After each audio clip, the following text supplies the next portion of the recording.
Channel.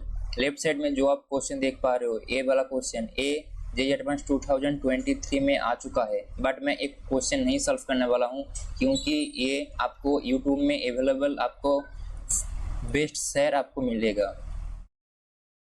Best share आपको solve करके देगा यूट्यूब में, तो ये मैं स्किप कर रहा हूँ। इसके ठीक राइट साइड जो आप ये वाला क्वेश्चन देख पा रहे हो, इसी को हम इस वीडियो में सॉल्व करने वाले हैं, जो किसी भी बुक कोचिंग मटेरियल्स में आपको नहीं मिलेगा। ये खुद का बनाया हुआ है और ये जो क्वेश्चन आप देख पा रहे हो, ये क्वेश्चन ये इस क्वेश्चन से इंस्पायर्ड है, बट ये इस क्वेश्चन का सिमिलर नहीं है। आप देख सकते हो इस क्वेश्चन का जो स्ट्रक्चर दे रखा है और ये इस ब्लॉक का जो मास इस तरीके से डिफाइन किया गया है, दैट इज इस ब्लॉक का जो मास है बाई अल्फा है, अल्फा से डिफाइन किया गया है इस ब्लॉक का मास से। और क्वेश्चन में बोल रखा है कि what is the value of m for different alpha value. Different alpha value में से एम का वैल्यू निकल के आएगा, वो एम का वैल्यू क्या होगा वो हमको पूछ रखा है। तो चलिए शुरू करते हैं इस क्वेश्चन को। क्वेश्चन में दो ब्लॉक दे रखा है, एक ब्लॉक 60 डिग्री एंगल से इंक्लाइंड है और एक ब्लॉक के ऊपर से एक बॉल को छोड़ा गया।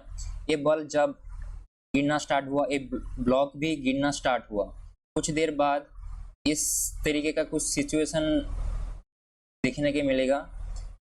तो अब हमको पूछ रखा है कि इन दोनों ब्लॉक सिस्टम का जो सेंट्री ऑफ मास कुछ यहाँ पर होगा, जिसका कोऑर्डिनेशन XCM YCM दे रखा है क्वेश्चन में, और बॉल जहाँ पर गिरा है वो 30 डिग्री एंगल कर रहा है, यहाँ पर 30 डिग्री एंगल यहाँ पर कर रखा है।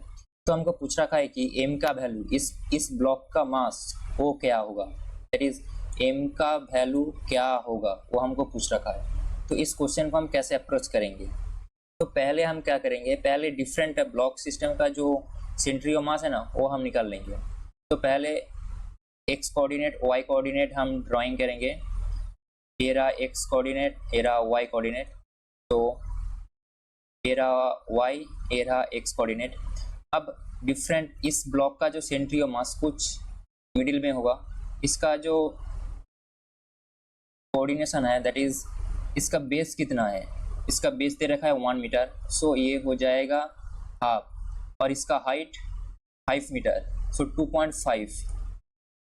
ये रहा है इसका सेंट्री ऑफ मास का, इस ब्लॉक का सेंट्री ऑफ मास का कोऑर्डिनेशन।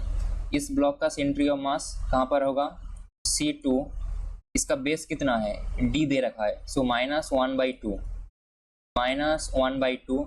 और इसका ये वाला नॉर्मल इस एज का वैल्यू क्या है, 4h/2। सो 4h/2 हमको कैसे लिख सकते हैं, 2 × 2h। 2h का वैल्यू यहाँ पर 5 मीटर दे रखा है, 5 डिवाइडेड बाई 5, सो ये 2 मीटर आ गया। सो 2 का आधा 1, तो सेंट्री ऑफ मास कुछ यहाँ पर लाई करेगा। अब क्या है ना, इन दोनों सेंट्री ऑफ मास का लाइन ज्वाइनिंग ये है, और इस लाइन ज्वाइनिंग के left side that is y axis के लेफ्ट साइड यहाँ पर भी सेंट्री ऑफ मास, इस ब्लॉक सिस्टम का सेंट्री ऑफ मास यहाँ पर भी लाई कर सकता है और यहाँ पर भी कर सकता है। तो x का वैल्यू यहाँ पर प्लस माइनस दोनों हो सकता है।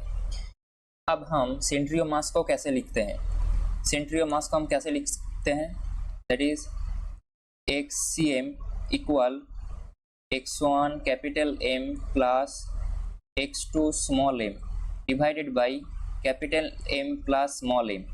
YCM को हम कैसे लिखते हैं, y1 कैपिटल M,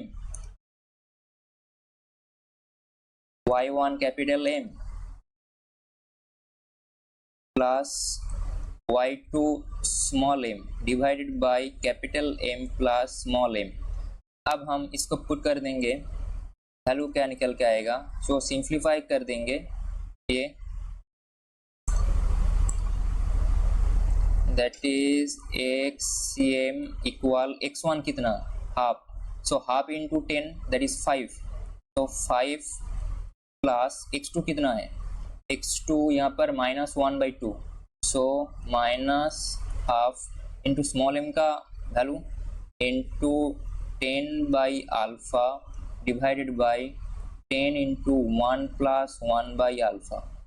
और YCM का वैल्यू, YCM क्या होगा, YCM y1 that is 2.5 × 10 that is 25 plus y2 कितना है 1 into 10 by alpha divided by 10 into 1 plus 1 by alpha, ये रहा एक्ससीएम वाईसीएम का वैल्यू।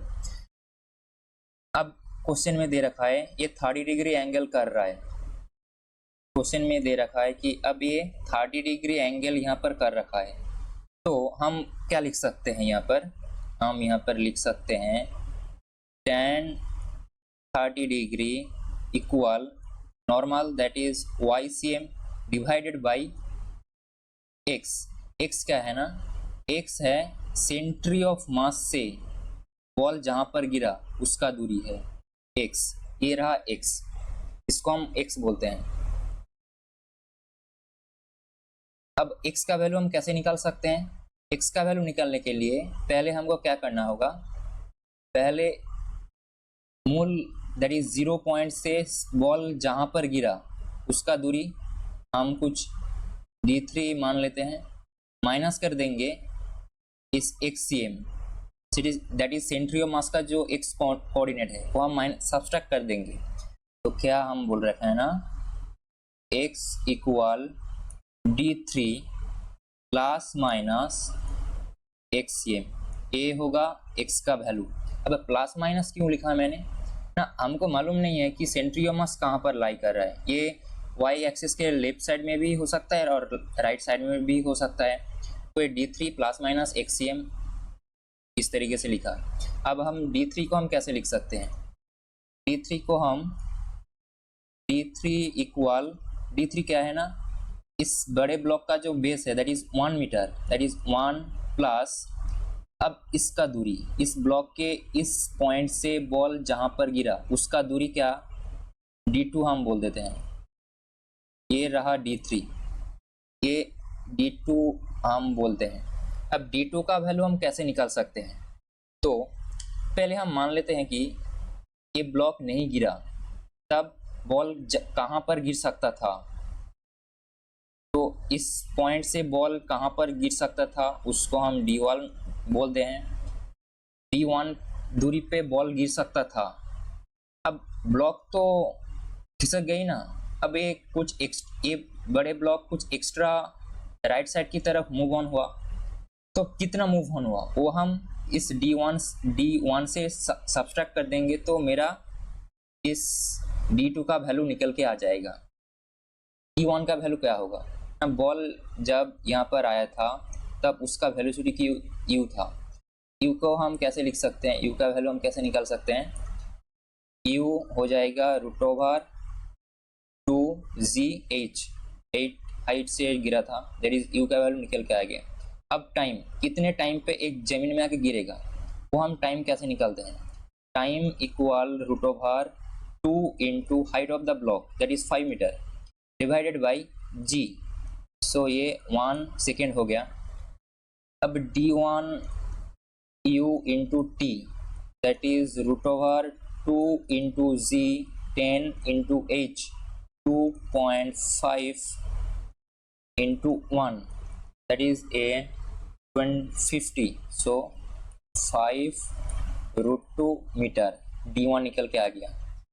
अब ये ब्लॉक कितना गिरेगा, दैट इज ये ब्लॉक कितना राइट साइड की तरफ मूव ऑन हुआ, इसका वैल्यू क्या है, इसका वैल्यू निकालने के लिए cos 60 degree equal base by d का वैल्यू 1, सो यहाँ पर बेस हो गया 1/2 मीटर, बेस b क्या है ना, बेस ये b वैल्यू दैट इज इस कांटेक्ट पॉइंट से इसका दूरी है b। अब इस फिनोमेना में आ गया है, अब इसका तो लेंथ 1 मीटर है ना, अब एक्स्ट्रा कितना मूव ऑन होगा, एक्स्ट्रा कितना मूव ऑन होगा वो हमको that is 1 minus half, so 1/2 metre ये बड़े ब्लॉक एक्स्ट्रा राइट साइड की तरफ मूव ऑन होगा। तो d2 का वैल्यू क्या होगा, d2 होगा, हम पहले बोल चुके हैं कि d1 माइनस हाफ, ये होगा d2 that is 5/√2 minus half metre, ये होगा d2। अब D2 का वैल्यू हम D3 में रख देंगे, D3 का वैल्यू हम x में रख देंगे। उसके बाद हम YCM इक्वल 1/√3, x का वैल्यू क्या है ना D3 प्लस माइनस XCM, ये रहा YCM का वैल्यू। YCM का वैल्यू क्या है ना, यहाँ पर सिर्फ अल्फा का वेरिएबल है, XCM के जगह हम ये मान पुट कर देंगे, D3 की जगह हम ये मान पुट कर देंगे, तो सिर्फ x alpha as a variable निकल के आएगा। उस वहाँ से हम अल्फा क्या होगा वो हम निकाल सकते हैं। उसके बाद स्मॉल m दे रखा है capital M by alpha, so put कर देंगे तो यहाँ पर m का वैल्यू क्या होगा वो हमको निकल के आ जाएगा।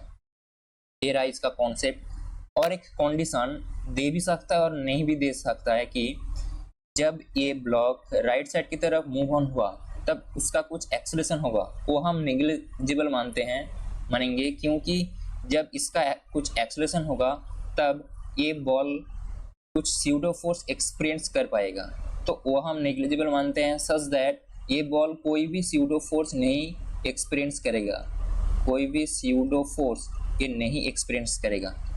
ये रहा इसका कॉन्सेप्ट। और इस वीडियो से आपको कुछ मिले तो सब्सक्राइब करना और आपके शेयर के साथ दोस्तों के साथ प्लीज़ शेयर करना और